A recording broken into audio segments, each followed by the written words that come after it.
Olá, muito bom dia para você, seja bem-vinda, seja bem-vindo. Tá começando o seu AB1 dessa terça-feira, dia 12 de agosto, hein? São 11 horas e 48 minutos, pessoal. Vamos juntos aqui na telinha da TV Asa Branca, pelo G1 Caruaru e região e também ao vivo pelo Globoplay. Vamos ver então como é que está o clima aqui em Caruaru, porque a previsão do tempo está dizendo que o dia deve ser de sol entre nuvens. À noite o tempo pode ficar parcialmente nublado. Olha só, a temperatura mínima prevista para hoje está na casa dos 19 graus e nesse instante os termômetros marcam 26 graus, hein? E aqui no AB1 a gente vai falar sobre uma mega operação que foi realizada em todo o Nordeste. De acordo com a Secretaria de Defesa Social, essa operação uniu forças de segurança de 8 estados da região. A SDS disse ainda que foram realizadas mais de 2.000 abordagens só aqui em Pernambuco. 87 pessoas foram presas. A gente vai trazer todos os detalhes daqui a pouquinho para você. E Joel Almeida está ao vivo nesse AB1 e vai falar sobre um levantamento do Tribunal de Contas de Pernambuco sobre as demandas do sistema público de ensino em relação aos estudantes neuroatípicos aqui no estado. Essa é uma grande preocupação. Não é isso, Joel? Um bom dia para você. Isso mesmo, Almir, bom dia para você, um ótimo dia também para você que está conosco aqui no AB1. Esse relatório do Tribunal de Contas de Pernambuco aponta uma deficiência gigantesca em pelo menos 800 escolas públicas, estaduais e municipais aqui em Pernambuco. Essa deficiência na educação dessas crianças e adolescentes neurodivergentes, por exemplo, crianças com autismo, que não têm profissionais capacitados.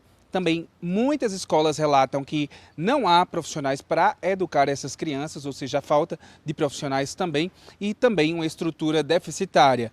Claro que o resultado de tudo isso é a falta de educação, uma educação muito ruim para essas crianças e adolescentes. Daqui a pouco a gente explica mais na prática como isso tem afetado o ensino dessa criança e desse adolescente aqui no estado. Almir. Perfeitamente, Joel. E é uma grande preocupação porque a gente está falando sobre o presente e o futuro dessas crianças neuroatípicas. Até daqui a pouquinho, Joel. E hoje também tem cobrança, pessoal, porque é dia do Minha Comunidade. E nós vamos voltar à Ponte Irmã Jerônima aqui em Caruaru, hein? Quem passa por ela está preocupado com o que vê. Dá só uma olhada.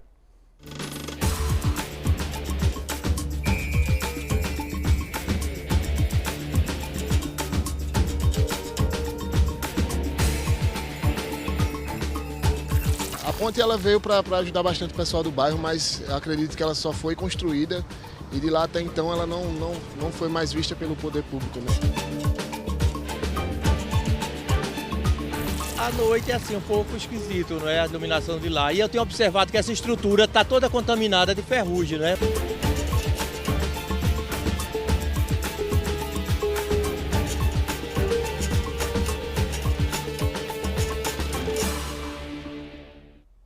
Então, Priscila Martins, Franklin Portugal e Leonardo Costa estão com a gente ao vivo também. Priscila está lá na Ponte Irmã Jerônima para fazer essa cobrança de hoje e dizer também se alguma coisa mudou por lá, né? Bom dia para você, Priscila.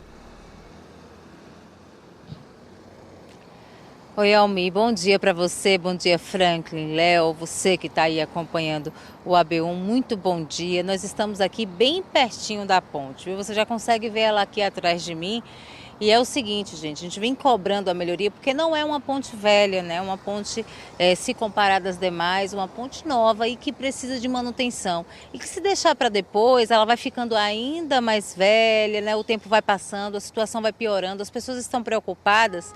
Não é que ela caia, não é com a estrutura em si, mas sim com a iluminação, com essa moldura de ferro que foi feita, né, que a prefeitura já disse que é meramente decorativa, mas que sem manutenção ela também pode cair sobre as pessoas, né? As pessoas estão vendo os ferros aparentes e enferrujados, então quem passa por ela fica com receio. A gente vem cobrando, vem pedindo explicações, vem convidando a prefeitura para estar ao vivo com a gente, para poder explicar, né, como é que tem sido feito feito o estudo dessas pontes todas aqui da cidade, inclusive dessa que é a nossa cobrança, mas até então a gente só recebe não de negativa, né?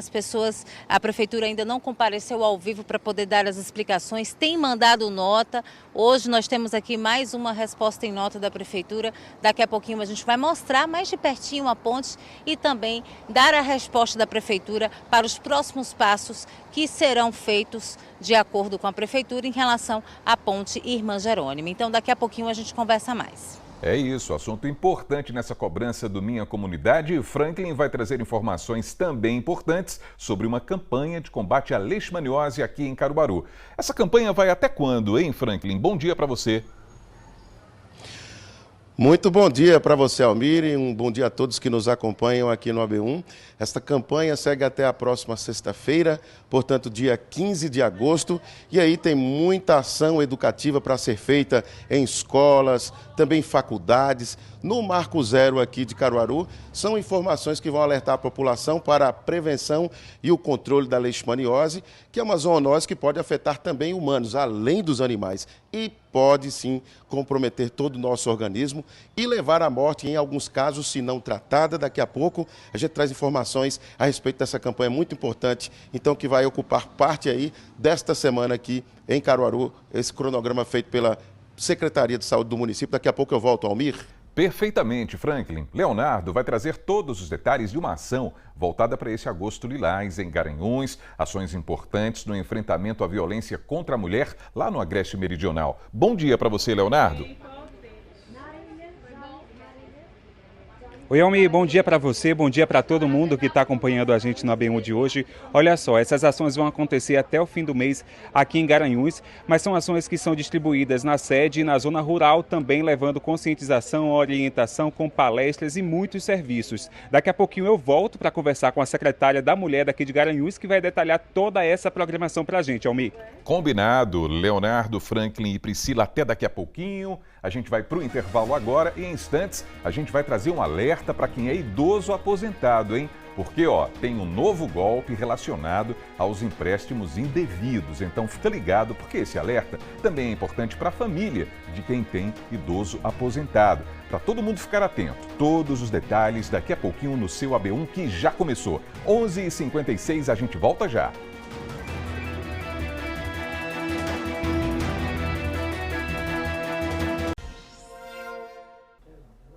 AB1 de volta para você, 11h57. Vamos aproveitar para dar uma olhada no movimento do trânsito aqui em Caruaru nessa terça-feira. Sempre bom a gente dar uma passada pelo centro da cidade, ali pela rua Vigário Freire, porque é sempre intensa a movimentação nesse pedaço da capital do Agreste, sobretudo nesse horário, né? Chegando aí pertinho do meio-dia. Olha quantos veículos saindo aí da Capitão João Velho, né? Alguns fazem a conversão à direita, que é na própria Vigário Freire, e os outros seguem adiante, em linha reta, porque tem conexão com a Martim Júnior, tem outros bairros da cidade que ficam interligados aí ao centro e muita gente vai seguindo nesse instante. Imagens ao vivo aqui no seu AB1. E a Secretaria de Defesa Social aqui do estado apresentou os detalhes de uma mega operação que uniu forças de segurança de 8 estados do Nordeste, hein? De acordo com a SDS, foram realizadas mais de 2.000 abordagens só aqui em Pernambuco.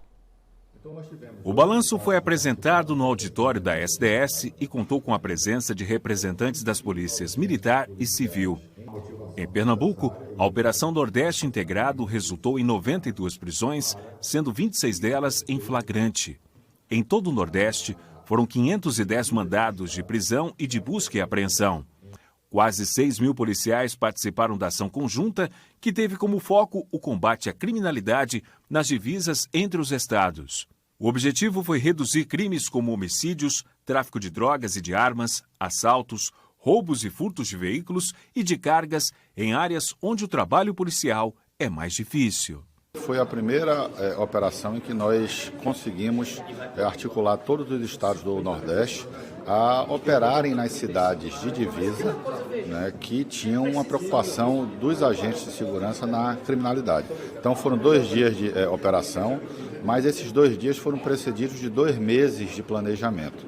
E esses planejamentos eles levaram a comunicação mais intensa entre os operadores de segurança dos estados, e isso só traz benefício para a sociedade das cidades limítrofes, em que um criminoso pensa que vai atravessar uma divisa, cometer um crime e voltar e não vai ser punido. Isso não vai mais acontecer. Agora, meio-dia, pessoal. Vamos ao Minha Comunidade de hoje? A nossa cobrança é sobre a estrutura física da ponte Irmã Jerônima, aqui em Caruaru. Priscila Martins está com a gente ao vivo, acompanhando essa situação bem de perto, e a gente vai saber se, da nossa última visita para hoje, aconteceu alguma mudança por lá ou não. Boa tarde para você, Priscila.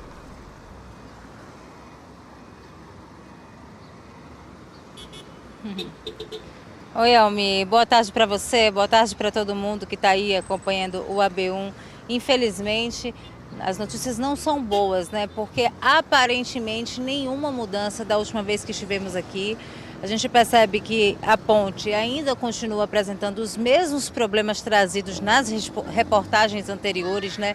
De falta de manutenção na estrutura. Só para você ter ideia, a gente preparou uma reportagem, mas a gente vai mostrar agora também alguns problemas aqui. Olha só, a começar por esse buraco que está aqui na ponte. Ó, a gente está mostrando aqui, imagina, você caminhando aqui, tem um buraco aqui, ó, na ponte. Aí o buraco é um dos problemas, porque aí tem o ferrugem, né, no guarda-corpo. Olha para isso aqui, gente, ó, caindo aos pedaços, ó. Isso aqui tá soltinho, ó. Eu tô batendo aqui, ó, com o meu pé, claro, não com tanta força, mas só para você perceber, né, que isso aqui tá soltinho, esse guarda-corpo. E aí vem toda essa estrutura metálica que a gente já conversou com várias pessoas passando aqui pela ponte. O pessoal tem medo dessa estrutura porque ela é de ferro e está completamente enferrujada. Em outra situação, eu já até peguei num pedacinho de ferro soltando ali, ó, em uma outra situação, em outra ocasião aqui no AB1. Eu fiquei sabendo que aquele buraco que tem ali no meio seria um relógio, né? Isso quando ela foi construída, era para ter um relógio ali, mas ó, se atrasou, viu? Não chegou nunca esse relógio. E continua desse jeito. A gente vê que tem muitas pichações. É porque é o seguinte, essa ponte não é velha. Então, sem manutenção, ela acaba ficando com aparência de velha. E claro que as pessoas reclamam que passam por aqui. Inclusive, nós estamos aqui durante o dia. Mas, inclusive, quem passa aqui durante a noite diz que falta, inclusive, iluminação, né? Então, o pessoal diz, é uma ponte meio esquisita, fica um local esquisito para poder transitar, circular. Foi bem aqui, ó, vou mostrar aqui, ó, novamente. Olha só para isso aqui, ó, gente, caindo aos pedaços, ó. Eu nem mexo muito nessa situação, não sei o que pode me esperar, mas só para você ver, ó, ela tá realmente toda enferrujada, parecendo que nunca teve sequer um serviço de manutenção desde quando ela foi criada. Então tem buracos por elas. Do outro lado, vamos caminhar mais um pouquinho, Matheus, fazendo sentido contrário, agora voltando. Do outro lado, tá faltando inclusive um pedaço do guarda-corpo. Guarda-corpo, já mostrei para vocês, é essa parte metálica que fica ao redor da ponte, né, que protege as pessoas que passam, né, não é só ilustrativo, ele tem uma função muito importante, principalmente crianças, né, idosos que passam. Então a gente vai tentar atravessar e mostrar mais de perto, porque está faltando o guarda-corpo ali, ó. E aí foi tomado pelo matagal. E a gente percebe essa fragilidade da manutenção. A gente mostrando esse problema aqui no AB1 já várias vezes, mesmo assim, dando luz a esse problema, porque a gente sabe que são muitos problemas na cidade, mas esses específicos que nós mostramos aqui na Minha Comunidade são problemas que nós estamos dando luz, né? Mostrando, cobrando, pedindo às autoridades que nos deem respostas, que compareçam ao vivo para poder dar explicações. É tão legal, né, quando a gente vê um representante comparecer, colocar a cara mesmo e dizer para a gente o que é que está acontecendo, qual é o estudo que está sendo feito. Nós atravessamos aqui com muito cuidado e segurança. Mas olha para isso aqui. Aqui está faltando, ó, o guarda-corpo e foi tomado pelo matagal. Agora imagina a noite passando por aqui, sem iluminação, sem segurança. O pessoal fica preocupado. Então é válido, gente, é válido você assistir agora a reportagem e ver desde quando iniciamos essa cobrança e por que as pessoas estão preocupadas. Confere aí. Uma das pontes mais importantes do município. Construída para melhorar o trânsito nesta região, entre os bairros Riachão e Indianópolis, a Ponte Irmã Jerônima facilita a mobilidade e é rota diária para os veículos que promovem um intenso vai e vem durante o dia. Há 15 anos, quando a Ponte Irmã Jerônima foi construída, chegou com um projeto arrojado, designer diferenciado, oferecendo a Caruaru, para a época, um novo cartão postal. Mas hoje, olhando assim, a gente custa acreditar que tudo isso aconteceu. Não precisa procurar muito para encontrar os problemas. Muitos deles estão assim, aparentes. A estrutura do guarda-corpo está enferrujada com a pintura danificada. Ainda flagramos fios de energia cortados e pendurados. Na parte superior do mastro, a estrutura de metal também dá sinais de que há ferrugem em diversas áreas. Perceba que a calçada também está danificada e não recebeu reparos. Além do desnível, o espaço entre uma placa de concreto e outra é tão grande que se formou um buraco. Isso vem atrapalhando a passagem de pedestres. Quem passa aqui reclama da estrutura. Tá ruim, viu? Para passar aqui não é bom não. Esse negócio tá fudando aí. Esse negócio é difícil para passar por aqui. Não é fácil não. A ponte ela veio para ajudar bastante o pessoal do bairro, mas acredito que ela só foi construída e de lá até então ela não foi mais vista pelo poder público, né? A gente, como pode ver, a ponte ela já está bem deteriorada. A parte que tem a proteção aqui, que seria...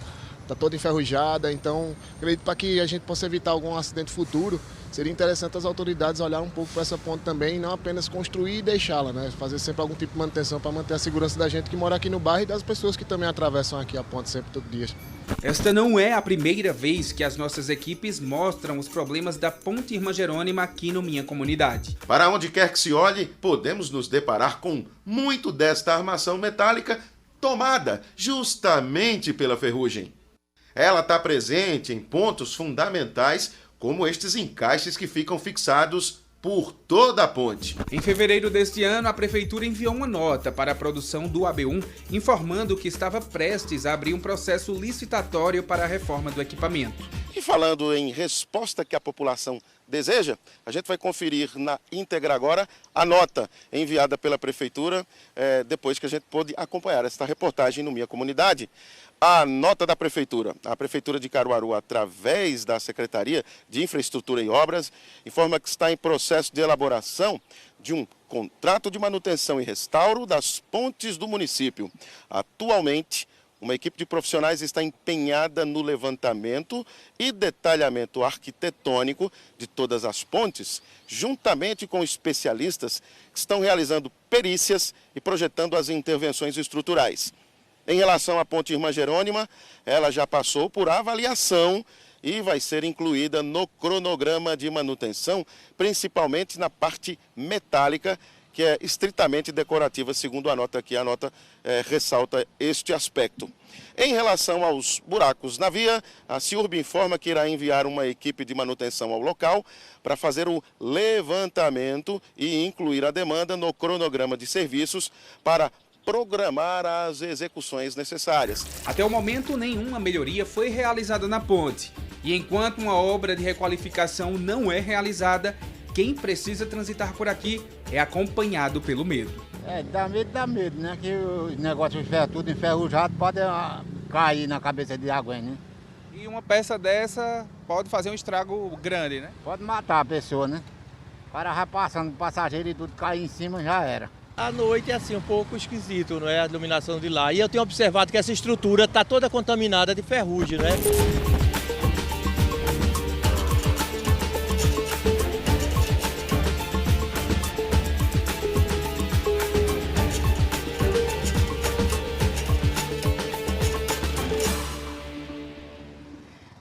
Gente, dia de terça-feira, dia de Minha Comunidade, é dia de a gente perguntar até quando Minha Comunidade? Até quando a comunidade vai esperar que os serviços eles sejam feitos de melhoria? A gente sabe, gente, como é burocrático, né? Você identificar o problema e depois fazer licitação, aguarda, ver qual é a empresa que vai fazer o serviço.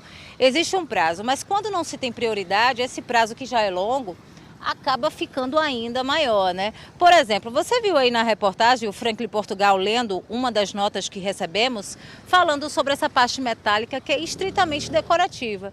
Só que estritamente decorativa que pode cair ou não. Se ela está enferrujada, se ela está sem manutenção, ela acaba sendo, mesmo sendo decorativa, não fazendo parte da estrutura da ponte, ela pode causar danos à comunidade. Aí vem a questão de iluminação, né? A gente sabe que como essa ponte ela é muito importante, a gente acredita que o poder público também passa por aqui. E também pode passar por aqui à noite. E aí não está vendo não que está faltando iluminação? Como é que fica a situação das pessoas que passam por esse local, né? Pois é, a gente está vendo o pessoal passando aqui, ó, e falando também, reclamando, porque de fato você viu aí o problema, que as pessoas têm razão em reclamar. Sem manutenção não dá. Convidamos mais uma vez o poder público para estar aqui, para nos dar uma resposta, uma explicação.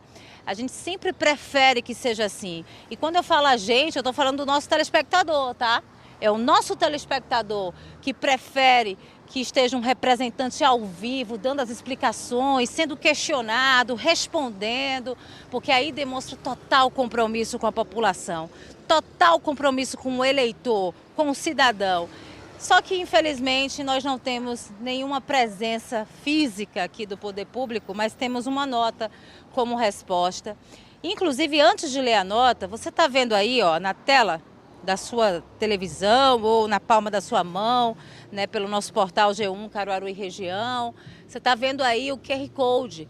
Você pode apontar o seu celular para este QR Code e se você tem alguma reclamação de alguma outra situação, seja de ponte, seja de buraco, seja de serviço público, de mato, seja lixo, qualquer ônibus que não passe, a gente recebe muitas reclamações, no nosso WhatsApp não para. É até difícil atender a demanda, mas continue mandando a sua reclamação, porque a gente tem uma equipe para poder selecionar esses problemas, receber a sua reclamação e a gente está aqui junto com a comunidade para poder cobrar. Cobrar um direito que é seu, enquanto cidadão, que é seu, enquanto sociedade. Então nós precisamos, né, nos manter diante desse compromisso, que é levar informação e cobrar os nossos direitos. Agora sim, a resposta da Prefeitura em relação à ponte Irmã Jerônima vai aparecer aí na sua tela. A Prefeitura de Caruaru, através da Secretaria de Infraestrutura Urbana e Obras, SIURB, informa que foi aberta uma licitação para a seleção de uma empresa que fará a manutenção de todas as pontes e passagens molhadas da área urbana do município. O processo licitatório está sendo realizado e a previsão de conclusão é para este mês de agosto, possibilitando a recuperação da ponte Irmã Jerônima, primeiro equipamento entre os que receberão melhorias e de outros. Está aí a resposta da Prefeitura. Uma resposta que já nos traz um pouco de alívio, né? Porque foi aberto, então, o processo licitatório. Tem aí 3 meses, mas diz o seguinte, que este mês já vai ter uma empresa, este mês de agosto, já vai ter uma empresa responsável para poder realizar essa manutenção, né? Na realidade, essa melhoria aqui. Aí assina lá a ordem de serviço, é isso que a gente espera. E o trabalho comece a ser feito aqui de pintura, de tapar os buracos, de tirar essa parte enferrujada, trocar, botar equipamento novo de segurança para a população, colocar iluminação. Tem muito trabalho a ser feito por aqui e com a aprovação da população, porque é a população que clama por essa melhoria.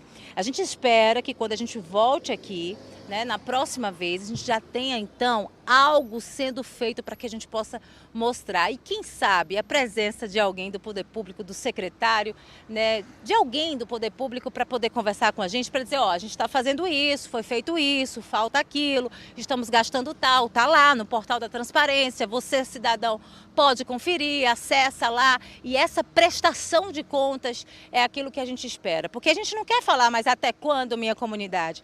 A gente quer, de fato, falar que bom que o trabalho está sendo feito e que as pessoas estão com mais segurança. Agora, Elmi, eu vou pedir para você utilizar o nosso calendário digital e marcar aí a nossa data de volta. Porque estaremos aqui no dia 18 de novembro para poder ver, de fato, como é que estão as coisas por aqui. Marca aí no nosso calendário digital.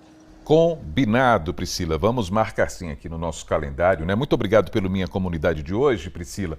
É visível, não é, pessoal? É visível a situação da ponte Irmã Jerônima. É clara a falta de manutenção nessas estruturas metálicas, como a gente viu aí ao longo da reportagem e a gente está vendo agora. E é justamente por isso que as pessoas ficam preocupadas. Claro, passam muitos veículos nesse trecho da cidade. Essa ponte faz conexão com o bairro Indianópolis, com o Riachão, com o Salgado, por exemplo. Circulam muitos carros, muitos caminhões, veículos pesados, não é? Ônibus e, além disso, muitos pedestres também. Gente que todo dia leva a criançada para a escola a pé e gente que segue para o trabalho diariamente. Enfim, daí toda essa preocupação. Então vamos reforçar o nosso calendário do dia 18 de novembro. Está marcadinho aqui, ó, para a gente, não é? A gente vai retomar essa demanda aqui no Minha Comunidade, aqui no seu AB1.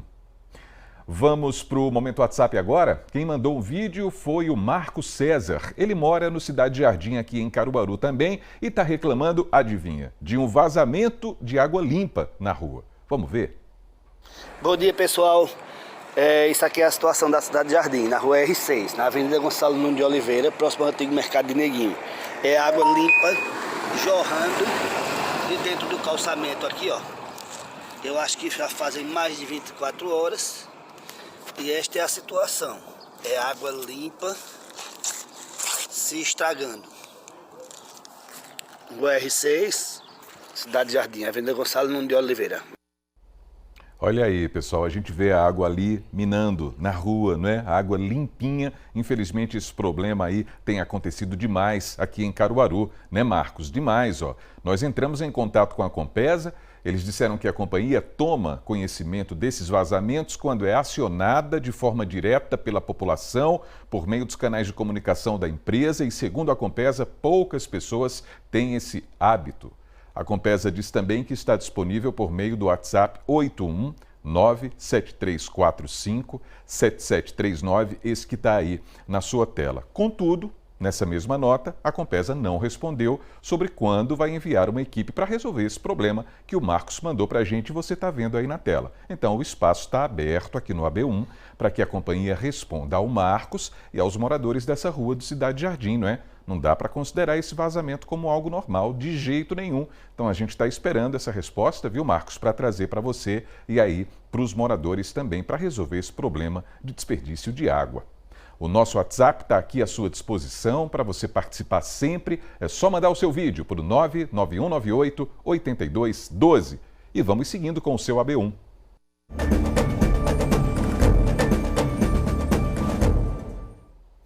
Espaço aberto para mais um caso de pessoa desaparecida, hein? O João Paulo Silva tem 18 anos. Ele é do município de Jurema, aqui no Agreste, está aí a foto dele.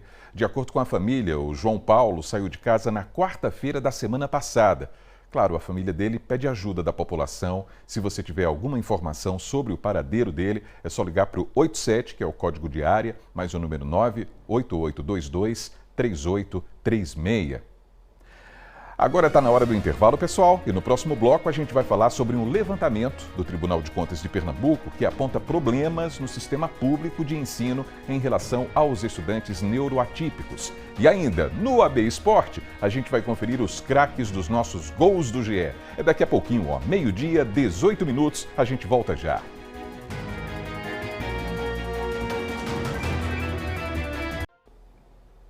Então estamos de volta com o seu AB1, meio-dia, 20 minutos, e agora a gente vai conversar ao vivo com Joel Almeida para falar sobre um levantamento, pessoal, do Tribunal de Contas de Pernambuco que aponta as demandas do sistema público de ensino em relação aos estudantes neuroatípicos aqui no estado. É uma grande preocupação essa. Joel, uma boa tarde para você. Oi, Almir, boa tarde para você, boa tarde também para você que segue com a gente aqui no AB1. Olha só, esse relatório elaborado pelo Tribunal de Contas de Pernambuco, na verdade, só demonstra a situação alarmante da educação no estado quando o assunto é educação inclusiva, educação para crianças e adolescentes neuroatípicas, como é o caso, por exemplo, de crianças diagnosticadas com autismo, com TDAH e outras neurodivergências. O que foi que esse relatório apontou? Ele apontou essa deficiência gigantesca na educação para essas crianças e esses adolescentes.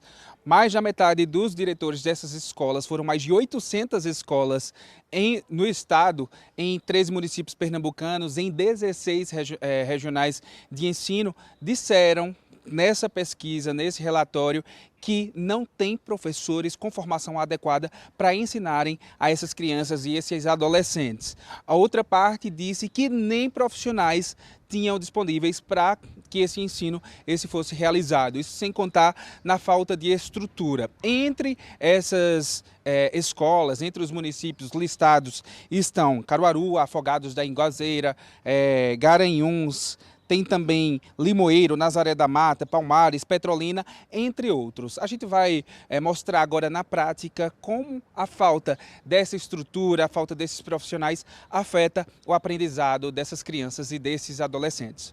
Vamos ver. Lousiane é mãe de uma criança neurodivergente. O filho dela tem autismo. Deveria estar assíduo na escola onde estuda, mas não está. Segundo ela, falta estrutura na escola pública em que o menino está matriculado. Situação enfrentada por centenas de mães em todo o estado de Pernambuco. Não adianta falar de inclusão se na realidade não é isso que a gente vivencia e o que a gente precisa para os nossos filhos aqui, tanto no interior de Pernambuco quanto Pernambuco inteiro. Entende? A minha realidade hoje com o meu filho é a realidade de todas as mães atípicas no estado de Pernambuco. É pobre em relação a isso, entendeu? Existem leis que garantem o direito de nossas crianças na escola, tanto pelo Estatuto da Criança e do Adolescente quanto a LBI, que é a Lei Brasileira da Inclusão, que nos garante isso, mas só que não cumpre, entendeu? Não é algo que seja uma prioridade. Dentre as situações mais complexas de vivenciar, a falta de profissional de apoio que deveria existir por criança atípica em sala de aula é o que tem impossibilitado Lousiane mandar o filho para a escola. Chega um, aí sai, entra outro. Chega um, sai, entra outro. Então, assim, não é algo que me garante que o direito dele está sendo assistido, entende? Então, é uma questão de lesar mesmo o direito do meu filho, né? É muito constrangedor a gente ter que estar correndo para a justiça para ter uma garantia de direito que não precisava disso. É muito desgastante, constrangedor, é triste. Tem momentos de, às vezes, você chegar na secretaria, ter que chorar, ter que falar, é direito do meu filho, ele precisa estar na escola. Então, assim, é muito complicada essa situação, né? E a minha fala é a fala de várias mães que estão assistindo agora, estão vendo que realmente é isso. Infelizmente, é o que acontece. A existência dos direitos dos estudantes neuroatípicos é sabida por todos, principalmente pelas instituições de ensino. Mas, infelizmente, falta investimento para garantir os direitos que vão além de uma estrutura, o que é necessário para o desenvolvimento. A lei determina que toda criança com neurodivergência ela tem o direito ao acesso ao ensino regular, sem nenhuma distinção em razão da sua neurodivergência ou deficiência. Nenhum gestor escolar ele pode se negar a efetuar a matrícula de uma criança, tendo em vista que ela tem um diagnóstico de uma das neurodivergências, que pode ser o autismo, TDAH, superdotação, dislexia, descalculia. Essa criança ela tem o direito de participar, juntamente com as demais crianças da sua idade, do ambiente escolar, do ensino regular. E a lei prevê algumas adaptações necessárias para que ela possa ser, de fato, inserida e incluída nesse meio. Os direitos específicos dos alunos são acesso à educação, adaptações curricular e de avaliação, acompanhamento especializado, ambiente inclusivo, atendimento educacional especializado, não discriminação, denúncia de práticas discriminatórias, plano educacional individual. As leis que regem esses direitos são Berenice Piana, a Lei 12.764/2012, a Lei Brasileira de Inclusão, que é a Lei número 13.146/2015, a Lei de Diretrizes e Bases da Educação, que é a Lei 9.394/96, e a Lei do Estatuto da Criança e do Adolescente. O Estatuto da Criança e do Adolescente ela já prevê essa regulamentação. Não é preciso que a mãe, que o pai, que o tutor da criança esteja atrás desses direitos. A escola deve fornecer sem que seja cobrado. Entretanto, a gente vê aqui na nossa realidade que muitas escolas ainda não fornecem esse serviço. Caso a criança esteja sendo prejudicada, o seu responsável pode procurar a gerência regional, pode procurar também o Ministério Público, para que isso possa ser solucionado.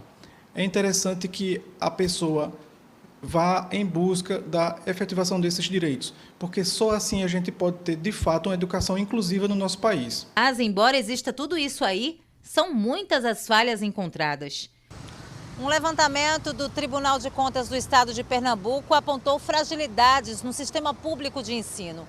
87% dos diretores entrevistados afirmaram ter alunos neurotípicos matriculados. Dessas escolas, apenas 52% dizem oferecer atendimento educacional especializado. A pesquisa considerou tanto os aspectos pedagógicos quanto a articulação entre educação e saúde nos municípios analisados.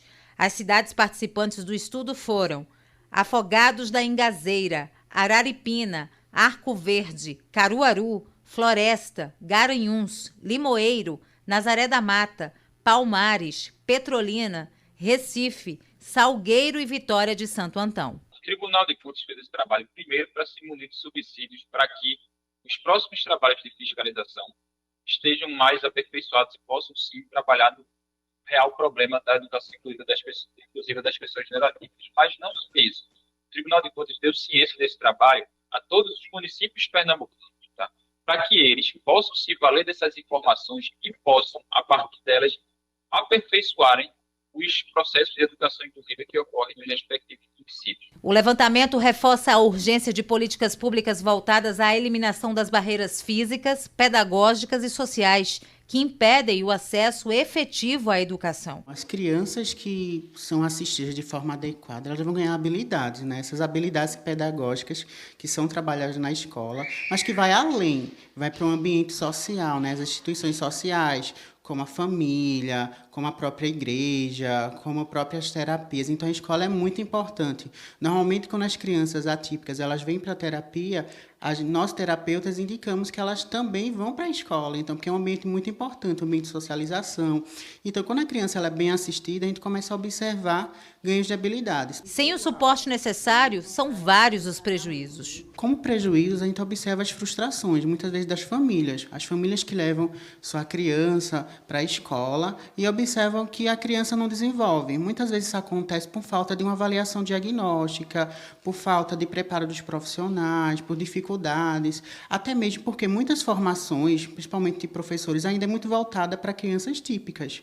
As crianças atípicas, às vezes, são esquecidas nos currículos de faculdades. Então, assim, é muito importante as formações continuadas, a investimento de formação de professores, e esses professores também buscarem entender essa dinâmica do estudante, né, da família, através dos próprios documentos que norteiam, né? Temos o PEI, o Plano de Ensino Individualizado, o PDI, Plano de Desenvolvimento Individualizado. Então, todo esse sistema vai ajudar bastante. Pois é, como a gente viu agora na reportagem, é preciso falar e entender sobre a gravidade disso na educação atual. Mais de 800 escolas foram entrevistadas, o TCE mostra essa realidade que a gente acabou de mostrar também nessa reportagem.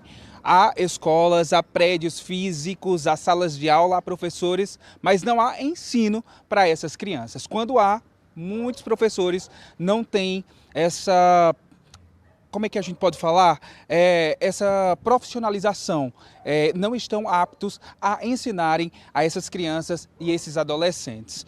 Isso é muito grave. É preciso falar sobre esse assunto e entender que as escolas, os professores, eles existem, mas não são capacitados, em grande maioria, e que os municípios e o Estado corram atrás disso. É preciso enxergar essas vidas, essas crianças que precisam de um futuro. É preciso fazer investimentos. Com esse relatório do TCE, abre-se a esperança para que esses investimentos sejam realizados. Com urgência. Almir. Exatamente, com urgência, Joel, porque a gente não está falando só sobre solidariedade, não. A gente está falando sobre um direito, né? O processo de construção de uma vida. Começa na infância, né? E é muito importante a gente acompanhar essas demandas também. Muito obrigado pelas informações, Joel.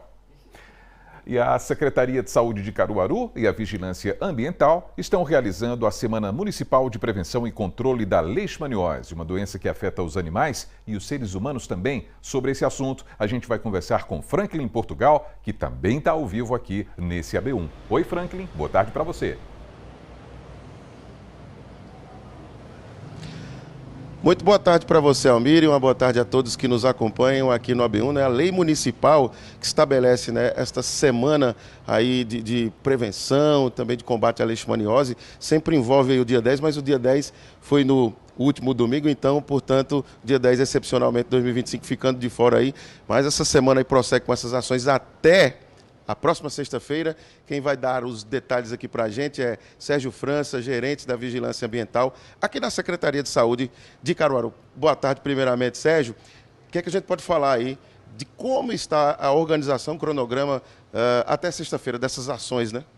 Boa tarde, Franklin. Boa tarde, ouvintes da TV Asa Branca. Essa semana, como você bem frisou, a gente iniciou na escola lá em Chicuru. Amanhã a gente vai ter ações na UBS do Sítio Cipó. Na quinta-feira a gente tem uma formação para médicos e enfermeiros da rede. E na sexta-feira a gente tem uma ação lá no Marco Zero informando a população sobre a leishmaniose. Em que consistem essas ações? Na entrega de panfletos, de palestrantes? A gente tem o pessoal da Educação e Saúde, da Vigilância, estão nos dias terça e quarta, tanto na escola como na UBS, fazendo palestras com os estudantes nas escolas e com o pessoal que está indo até a UBS fazer algum atendimento ou passando ali na via e queira tirar alguma dúvida sobre leishmaniose. Nós também temos ações de vacinação antirrábica, temos teste rápido para leishmaniose canina, né, no caso do animal, e na quinta-feira a gente tem uma médica que vem de Recife, da Secretaria Estadual de Saúde, fazer essa palestra pela manhã para os enfermeiros de todas as UBSs da cidade e à tarde para os médicos. E na sexta-feira o pessoal da Educação e Saúde, vacinação antirrábica e também teste para leishmaniose lá no Marco Zero. Essa questão da Educação e Saúde, o pessoal faz uma palestra, mostra o que é o flebótomo no tubítulo, entrega panfletos e tira todas as dúvidas. Muito obrigado por suas informações. A leishmaniose, ela pode levar ao óbito, sim, pode levar à morte, mas no caso do ser humano, há tratamento. No caso dos animais, infelizmente, ainda não. A gente segue acompanhando tudo. Almir? É isso, muito importante essa campanha também. Muito obrigado pelas informações, viu, Franklin? Bom trabalho para você. Tá chegando o AB Esporte, pessoal, e Herbert Ramos está com a gente também. Então, para começar, vamos falar sobre o Central. Por exemplo, Herbert, quais são as datas dos próximos duelos da Patativa pela Série D do Brasileirão, hein? Boa tarde para você. Olá, Almir, boa tarde para você, boa tarde para todo mundo ligadinho aqui no nosso AB1. O Central já sabe os dias que vai jogar contra o time do Maranhão pela Série D do Campeonato Brasileiro. Simbora conferir? O jogo de ida é em território maranhense, Maranhão versus Central, neste sábado, dia 16, no estádio Castelão, que é o estádio utilizado pela equipe do Maranhão. Já o jogo da volta será em Caruaru, no Lacerdão, Central mandante por ter uma campanha melhor que o Maranhão ao longo da competição. O Central decide em casa, recebe a equipe do Maranhão no outro domingo, dia 24 de agosto. É a Patativa de olho nessa fase da Série D, que é muito importante. Passando das oitavas, o Central vai para as quartas de final e aí é um duelo muito importante na luta pelo acesso à Série C do Campeonato Brasileiro. E tem novidade muito boa para a torcida da Patativa, meu caro Almir. O Central vai ter público no duelo de volta das oitavas de final da Série D. O time caruaruense recebeu uma punição do Superior Tribunal de Justiça Desportiva, o STJD, após um suposto ato racista na partida contra o América de Natal, lá na terceira rodada do campeonato.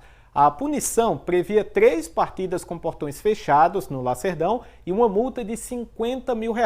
No entanto, o Central conseguiu um efeito suspensivo e até o julgamento final, que deve acontecer em no máximo 30 dias, a Patativa poderá contar com o torcedor no Lacerdão. Portanto, no duelo de volta das oitavas de final da Série D contra o Maranhão, a expectativa é de bom público e casa cheia no Lacerdão. O torcedor do Central pode preparar uma grande festa para uma das partidas mais importantes dos últimos anos, Almir. Sem dúvidas, Herbert. A gente viu essas imagens aí das arquibancadas, né? É bonito a gente ver aí essa manifestação da torcida, né? O torcedor de verdade que vai para lá para dar uma força para o time, empurrar o clube do coração, não é? Em busca dos melhores resultados sempre. Então essa é de fato uma boa notícia e a gente está na maior expectativa para a primeira partida, longe do Lacerdão, e para esse jogo da volta aí, ó, na Casa do Central, junto ao seu torcedor. Muito bem. E olha, quando pinta a terça-feira, a gente sabe que tem os gols do GE para conferir as obras de arte dos nossos craques da bola. E você, seu Herbert, vai contar tudo pra gente, né não? Isso mesmo, Almir. Toda terça-feira a gente separa os gols mais bonitos que a gente recebe para exibir aqui no Gol do GE. Simbora conferir mais uma edição. Fala pessoal, começando mais uma edição do Gol do GE, com as pinturas que recebemos aqui em toda a região. Vamos começando com a lista de hoje. Primeiro gol vem lá de Pesqueira, o Ivan recebe a bola fora da área, olha pro gol e capricha. Ivan, que golaço! Gol! Olha onde essa bola entrou, sem chance pro goleirão. Golaço da artilheira Ivan. E o que falar dessa pintura do Lorenzo de Caruaru?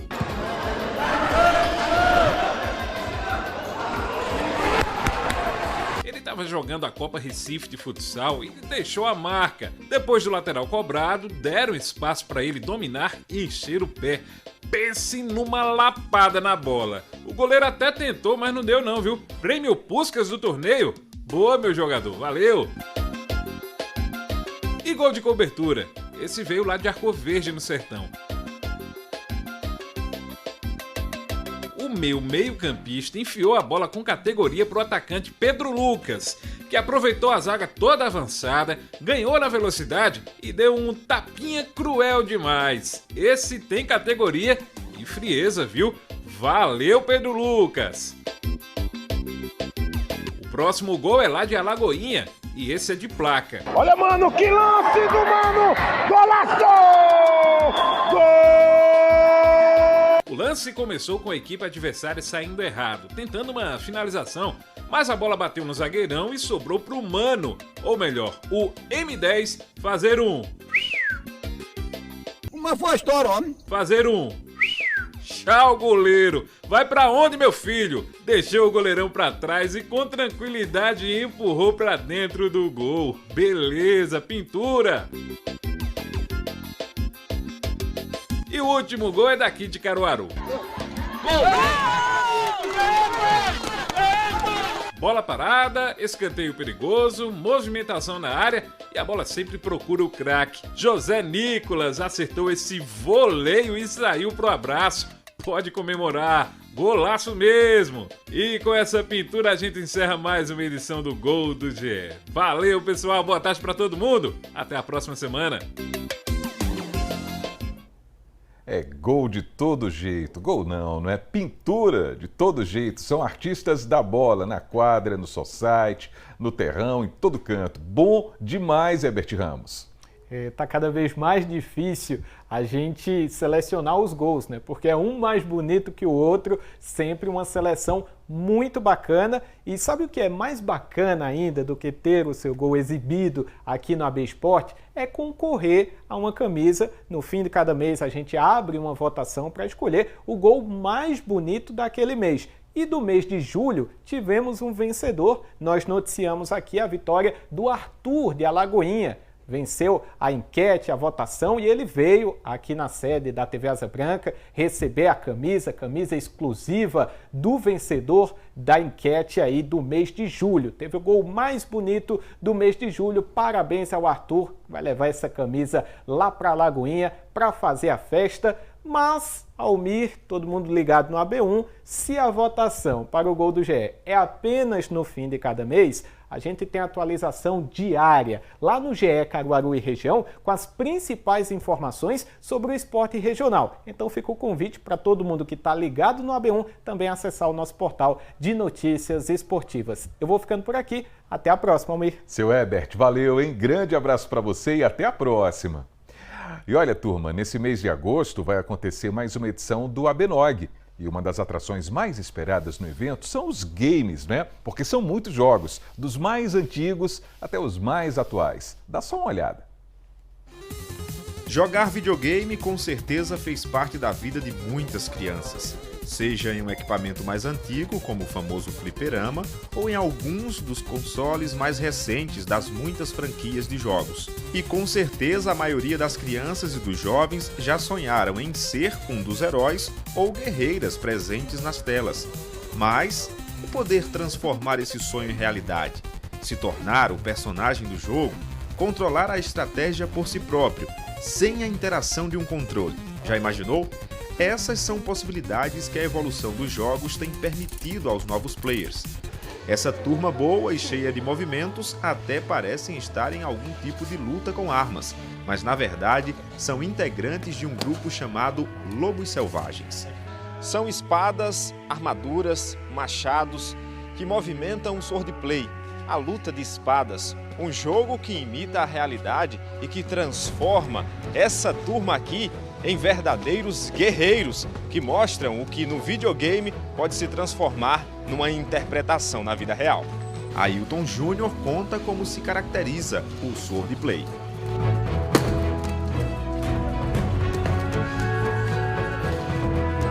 O swordplay ele surgiu a partir do RPG. O pessoal do RPG queria fazer o live action roleplay, que é o LARP, que tem uma interpretação e tal, só que aí tinha que ter a questão da luta. Como é que vai interpretar a luta e tal. Aí foi que surgiu o swordplay baseado em regras da esgrima.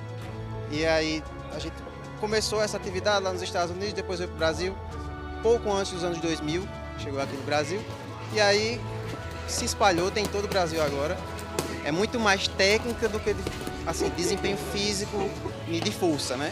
Como uma das regras é não usar força, é a questão da habilidade. Aí você vai primeiro aprender a manusear, a gente vai ensinar as regras de pontuação, braços e pernas contra um ponto, área do tronco contra 2, tem as áreas proibidas. E para acertar o adversário, para ganhar, você tem que ser o mais ágil em acertar o ponto. Então você tem que acertar antes do seu amiguinho. Acertou, você faz o seu ponto. Quem faz 3 pontos primeiro, ganha a luta. No meio dessa conversa, você ouviu o termo RPG. Mas para quem não está familiarizado, a sigla significa Roleplay Game. É um tipo de jogo onde os participantes assumem papéis de personagens e colaborativamente criam narrativas, geralmente com um mestre ou narrador que guia a história. Nesse outro espaço, conhecemos a evolução dos jogos, saindo desde essa máquina, conhecida como arcade, da década de 70, que se popularizou na década de 90, até as novas realidades virtuais, com esse óculos que deixa você dentro do jogo. Também as máquinas nos jogos com PC, até chegar nos simuladores, que fazem você mergulhar de cabeça e se transformar num competidor de muita excelência. Nesse espaço, os jogadores não estão para brincadeira. O que pode parecer entretenimento, para eles é treinamento e preparação para competições. Foi uma ideia que a gente já teve há bastante tempo, né, com o pessoal da Mandacaru. E hoje a gente está trazendo uma novidade que é o pessoal da Arena em parceria com a gente, né? Então aumentando mais o espaço. A gente vai trazer bastante jogos, né? Mini campeonatos lá dentro também de CS, futebol, League of Legends, entre outros jogos que tiverem disponíveis. A gente também vai estar trazendo um campeonato agora, né? Que seria o campeonato oficial do NOG. A gente está entrando com parceria também. E é onde a gente está trazendo esse campeonato maior, né, de uma forma que tenha uma visualização melhor, com equipes de esportes da região de Pernambuco, para trazer essa visibilidade, né, para o cenário de esportes. Rafael conta ainda que a região tem ganhado muito destaque pelo número e a qualidade dos competidores. Tem crescido a cada ano que vai se passando, né, toda criança hoje que está jogando, até os mais velhos, né, o pessoal da década de 90 que foi acompanhando a evolução dos jogos, então esse crescimento já é tipo gigantesco. E voltando para o lado do esportes, é o que também está crescendo, porque todo mundo quer competir, todo mundo quer ser pro player, então a gente acaba dando espaço, fazendo esses campeonatos e liberando esse conhecimento para eles lá, de que existe equipe de esporte profissional aqui na cidade né, que existe um espaço como a Arena, que é a nossa parceria, que tem lugar para eles jogarem, para eles treinarem, entendeu? E começar, dar os primeiros passos. O proprietário da Arena de Games reforça a importância do local para os competidores. O eSports já é uma modalidade olímpica, então existem alguns jogos de eSports que vai estar na Olimpíada. Além disso, tem os jogos que normalmente são mais difundidos, as pessoas conhecem. Aí tem Counter-Strike, tem o LoL, tem o de futebol. Então são vários jogos para todo tipo de gosto, para que as pessoas realmente se dediquem e pratiquem, seja bom nisso e compita, né? Entre na parte da competição. E os pais também têm gostado da ideia de ter um local assim. E os feedbacks para quem gerencia o negócio já são bem positivos. O feedback já é positivo, então aquela realidade antiga de que os jogos faz com que a pessoa fique dentro de um quarto trancado jogando, hoje a gente já tem esse espaço, o eSports já proporciona isso, onde eles interagem entre eles, monta times, socializa, então isso é muito importante até para o desenvolvimento cognitivo. Estar dentro do jogo faz parte de uma realidade cada vez mais interativa e imersiva. Muito emocionante e eletrizante. Qual é o jogo que você mais gosta? De carro, assim, no simulador, Fórmula 1, Automobil Forza. Todo esse time de jogadores e entusiastas do mundo geek estarão reunidos no Abenog edição 2025, evento que acontece no próximo dia 31 de agosto no Polo Caruaru. Serão concursos de cosplay, apresentações de K-pop, arena com games retrô, card games, RPG e fliperamas, além do swordplay que vimos no comecinho dessa reportagem, o Just Dance, o karaokê e outras atrações interativas, além de feira geek com colecionáveis e lojinhas especializadas nos produtos. E para essa turma toda, o que vale é se reunir e aproveitar. Sim, competir e se divertir sempre, né? A gente não vai estar podando ninguém, dizendo, tu não pode fazer um movimento, só tem que fazer um movimento, você só pode ser, digamos assim, da esgrima, você só vai poder lutar como esgrimista. Não, a gente deixa o pessoal à vontade, o importante é fazer o ponto, se divertir e fazer o ponto. É isso aí. Tudo isso vai rolar no Abenog. A gente vai para o intervalo, daqui a pouquinho tem um alerta sobre os empréstimos, hein? Que está rolando um novo golpe relacionado aos empréstimos indevidos. Então, a gente vai trazer orientações para evitar cair nesse golpe. A gente explica tudo daqui a pouquinho. 12h, 48 minutos agora.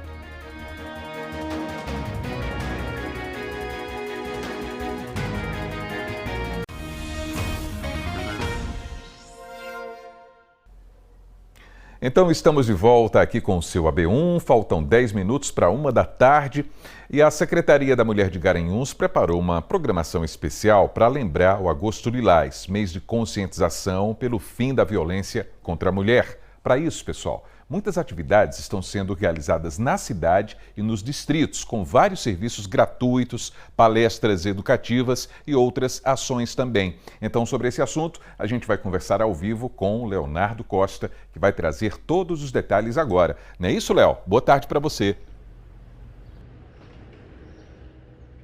Oi, Almir, boa tarde para você, boa tarde para todo mundo que está acompanhando a gente na B1 de hoje. Olha só, sobre essa mobilização e sobre essa agenda aqui em Garanhuns, que acontece até o fim desse mês, eu vou conversar com a secretária da Mulher do município, que já está aqui ao meu lado, que é a Elizabeth Santana. Secretária, Agosto Lilás, começa explicando para a gente a importância desse assunto e desse tema. Boa tarde a todos, né? O mês de Agosto Lilás é um mês onde a gente trabalha a conscientização e enfrentamento contra a violência contra a mulher e contra a violência doméstica, né? Essa violência ela acontece dentro da casa das pessoas e as mulheres são as maiores vítimas. Então, além do mês, né, de Agosto Lilás, a gente celebra também 19 anos da Lei Maria da Penha, que é a lei que acoberta, né, esse tipo de violência voltado para as mulheres. Em relação às ações que estão acontecendo no município, não só aqui na sede, né? A Zona Rural também vai receber.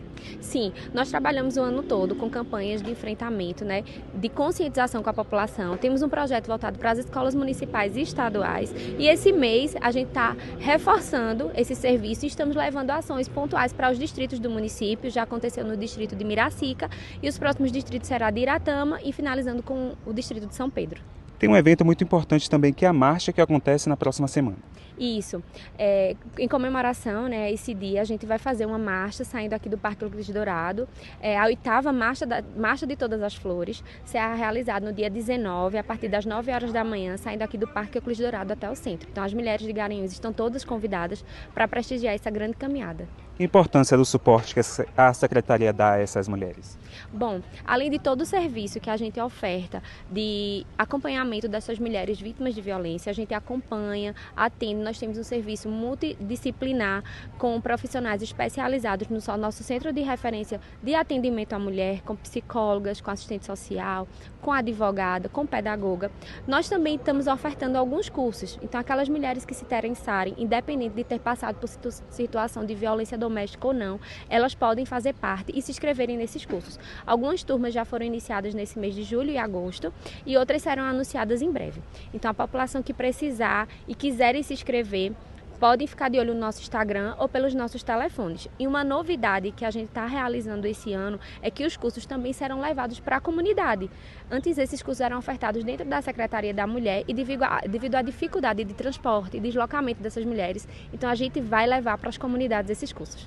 Então é importante essas mulheres participarem dessas ações. Sim, com certeza. Além desse trabalho de qualificação profissional e enfrentamento dessas mulheres, é justamente para auxiliá-las para que de repente elas saiam dessa zona de desconforto, né, de dependência financeira dos seus maridos, que a maioria são os agressores, para que realmente elas consigam ter uma fonte de renda através desses cursos de qualificação e assim elas consigam a sua independência financeira. Secretária, muito obrigado pelas informações. Então a agenda aí até o dia 26 tem muita programação aqui em Garanhuns, justamente para enfrentamento contra a violência à mulher. Almir, volto contigo. É isso, Leonardo. É um dever de toda a sociedade participar desse enfrentamento, não é? Muito obrigado pelas informações, hein? E bom trabalho para você. E vamos seguindo, agora tem alerta importante para quem é idoso aposentado, hein? Esse alerta, pessoal, também é importante para a família de quem tem algum idoso aposentado, para todo mundo se ajudar, porque tem um novo golpe relacionado aos empréstimos indevidos, hein? Por isso, a gente preparou uma reportagem com as orientações para evitar cair nesse golpe. Vamos prestar bastante atenção, hein? Acompanha com a gente. O ano começou bem para a dona Claudete. Depois de anos se dedicando à agricultura, recebeu uma carta com a notícia de que a aposentadoria foi concedida. Mas foi só o primeiro pagamento cair para o problema começar. Ela foi vítima de uma conduta inadequada por parte da instituição financeira responsável pelo pagamento do benefício. Um empréstimo consignado foi autorizado sem que ela tivesse solicitado. Eles ligavam dizendo que tinha um empréstimo, tinha um cartão de crédito, eu digo, eu não quero nada daí não, que eu não deixei nada aí, não quero não. E a senhora descobriu que fizeram um empréstimo no seu nome sem a senhora pedir? Sim, foi, e aí fizeram o empréstimo e a minha menina está aí, o papel escrito, que por eles lá, que eles disseram que era para eu pagar, eu digo, eu não vou pagar nada não, que eu não comi nada daí. Hoje, 6 meses se passaram e mesmo depois de um longo tempo e uma quebra de braço entre ela e o banco, nada foi resolvido. Ela diz que vem recebendo ligações todos os dias com cobranças indevidas e que o nome pode estar sujo. A família entrou na justiça contra o banco, que ainda quer que ela pague quase R$1.000 por uma multa de desistência. Entramos na justiça e estamos esperando para ver o que é que vai ser resolvido, porque tá um caos, viu? Um caos, porque a minha mãe é direto, já tem problema de saúde, outros problemas, aí junta uma coisa com a outra, e olha, é um absurdo, um absurdo. Agiram de má fé, né? Agiram de má fé. Aí eu peço assim, para a justiça, né, que tome as providências e resolva essa situação, solucione esse problema. Para os especialistas, idosas como Dona Claudete são mais vulneráveis por causa dos conhecimentos limitados com a tecnologia, porque na maioria das vezes os contratos são digitais, sem necessidade da assinatura física. Para evitar esses golpes é preciso não compartilhar a senha do Gov, bloquear no aplicativo Meu INSS para empréstimos consignados e desconfiar sempre de vantagens excessivas em relação à redução de parcelas de empréstimos já existentes. Este advogado previdenciário explica que golpes têm se tornado cada vez mais comuns. Tem tido muitas ocasiões em que são fornecidos créditos pessoais, antecipação do crédito, ou até empréstimo pessoal. São 3 modalidades de crédito, né? Que muitas vezes o segurado não tem solicitado. Ele vai até a instituição financeira, chegando lá eles fazem esse tipo de abordagem, muitas vezes eles comunicam via WhatsApp ou ficam ligando, oferecendo crédito, insistindo no crédito, insistindo numa antecipação, mesmo sem o segurado ter querer, sem ter solicitado, eles começam a receber esse tipo de abordagem. E aí acaba que vem vários descontos, a gente tem orientado bastante que faça uma queixa na delegacia, que vá ao PROCON e até que constitua um advogado para ingressar com uma ação para que cesse esses descontos, dessas cobranças, né? No caso, é pedido também uma antecipação de tutela para que não seja gerado nenhum tipo de cobrança, fora os danos materiais e morais. Ele alerta, é preciso olhar sempre o comprovante de pagamento e desconfiar se tiver mais dinheiro do que o habitual na conta. É importante saber qual é o valor que está disponível, qual é o crédito que ele vai ter acesso, né? Se ele tem 3, 4 meses de benefício, então vai estar lá no banco 3, 4 meses de benefício. Se tiver qualquer valor a mais, ter cuidado para não ser uma contratação de um valor, né? de um valor antecipado do crédito.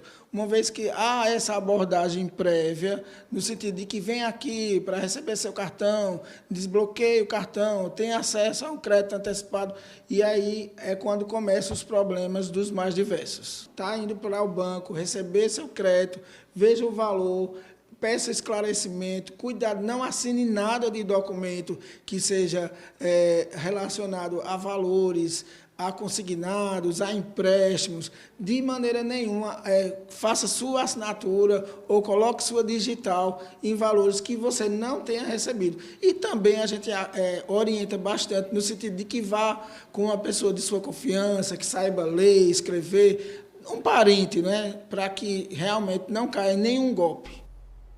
Muito bem, orientações fundamentais, hein? Agora 12h59. Está na hora da gente conferir o fato ou fake de hoje. A gente vai ver as mentiras que estão circulando nas redes sociais sobre o tarifaço americano aos produtos brasileiros. Oi, pessoal, tudo bom? Desde o anúncio do tarifaço dos Estados Unidos sobre produtos brasileiros, começaram a circular vários vídeos e áudios com informações falsas sobre o assunto. A gente encontrou publicações que manipularam conteúdos para espalhar mentiras, tanto sobre a relação comercial entre os dois países, quanto sobre o contexto político da medida. Por exemplo, nesse vídeo aqui, um brasileiro filma bandejas de carne num mercado nos Estados Unidos e diz que o preço do contrafilé aumentou 5 vezes. A bandeja teria passado de R$ 84 para R$ 387. E a gente sabe que um dos alvos do tarifaço é a carne. Vale lembrar, o Brasil é o segundo maior fornecedor de carne bovina para os Estados Unidos. Mas esse vídeo é fake. A gente entrou em contato com a rede de supermercado que negou estar cobrando os preços mostrados no vídeo. Além disso, a carne que aparece nas imagens não é importada, foi produzida nos Estados Unidos mesmo, ou seja, não está sujeita ao tarifaço. E mudando de assunto, viralizou um vídeo que supostamente mostra o trajeto de uma empresária andando em becos e vielas para chegar onde seria a hospedagem dela na COP30, em Belém. O vídeo mostra uma mulher de salto alto, blazer preto, caminhando por ruas estreitas, com casa sem revestimento, encanamento exposto, e a legenda fala assim: empresária faz vídeo para mostrar caminho para chegar em acomodação de R$300 mil por semana. Mas isso é fake, isso não é verdade. A gente fez uma busca reversa que mostra outros lugares em que aquela imagem está circulando e descobriu que a gravação não foi em Belém, mas na Geórgia, um país do leste europeu. No final do vídeo dá para ver uma muralha, é a fortaleza de Narikala, um lugar conhecido da Geórgia. Essa fake circulou em meio à crise de hospedagem em Belém para receber a COP30. Com os preços altíssimos, autoridades de vários países disseram que talvez não consigam vir para o evento. Você já sabe, para acessar todas as nossas checagens é só em g1.com.br/fato-fake. Tchau, tchau.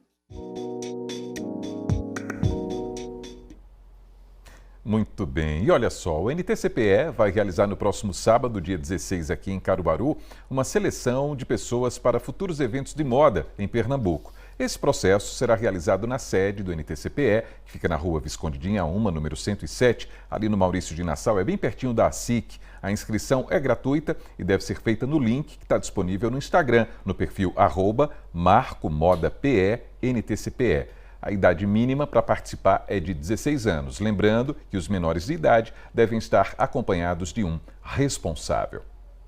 E daqui a pouquinho tem o Panorama CBN. A gente vai conversar com a juíza da primeira vara de medidas protetivas da capital, Ana Mota. Vamos falar sobre as medidas protetivas eletrônicas que devem ajudar no combate à violência contra a mulher aqui em Pernambuco. O Panorama começa às 2 horas na rádio que toca notícia. E assim termina esse AB1 de terça-feira. Aí a gente marca um novo encontro para amanhã, não é? A partir das 11h45, se Deus quiser, aqui na telinha da Asa Branca. Uma ótima tarde para todo mundo e até lá, pessoal!